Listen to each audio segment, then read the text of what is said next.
Bonjour à tous ceux et celles qui sont avec moi ce matin pour cette présentation concernant le gouvernement canadien.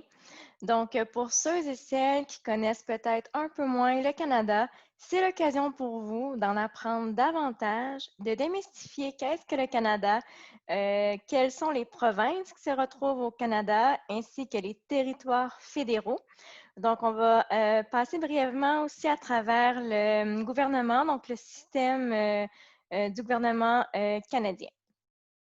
Donc, alors, pour commencer, je vais voir avec vous les différentes provinces qui se trouvent au Canada. Donc, en fait, nous avons le Québec, comme vous pouvez voir, qui est juste ici, qui est la province francophone, donc du Canada. Alors, on a plusieurs communautés francophones à l'extérieur de la province du Québec. On peut les retrouver ici là, grâce au point de localisation qu'on voit sur la carte du Canada. Alors, il faut savoir que, comme j'ai mentionné, le Québec, c'est l'endroit où il y a le plus grand bassin francophone.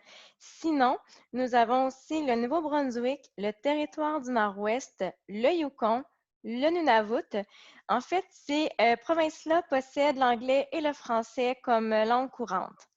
Il y a également l'Ontario, la Colombie-Britannique, le Manitoba, la Saskatchewan, la Nouvelle-Écosse, Terre-Neuve et Labrador, l'île du Prince-Édouard, qui sont quant à eux majoritairement anglophones. Donc, si vous ne le saviez pas, le Canada compte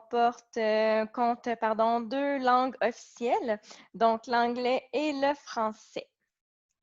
Si on se retourne vers le système gouvernemental, donc en fait, on a trois piliers trois ordres de gouvernement, alors le fédéral, le provincial ou territorial, ainsi que le municipal. Le gouvernement fédéral, en fait, le premier ministre est le chef du gouvernement fédéral qui est basé à Ottawa. Ottawa est une ville dans la province de l'Ontario, donc juste ici, en vert. Le gouvernement fédéral s'occupe des affaires nationales et internationales telles que le courrier, les taxes, la monnaie, les activités bancaires, l'expédition, le transport ferroviaire, le téléphone, le droit criminel, les affaires étrangères, la défense nationale, l'assurance-emploi, ainsi que les territoires et les droits autochtones. Les gouvernements provinciaux et territoriaux, en fait, chaque province et chaque territoire est dirigé par un premier ministre.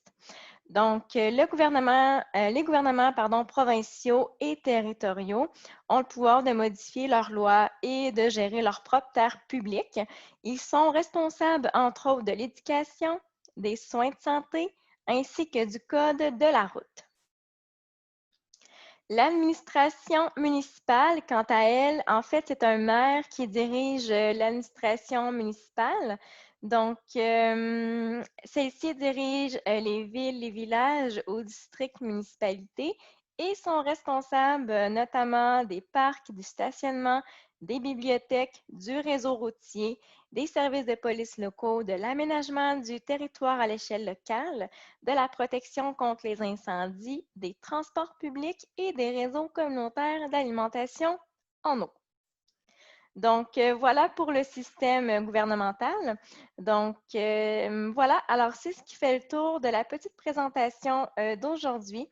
J'espère que ça vous a aidé à en apprendre davantage sur le Canada et que ça vous a donné le goût davantage d'en apprendre. Donc, je vous laisse également le lien pour découvrir chacune des provinces plus en profondeur. Et voilà, donc on se retrouve dans une prochaine vidéo. Merci beaucoup.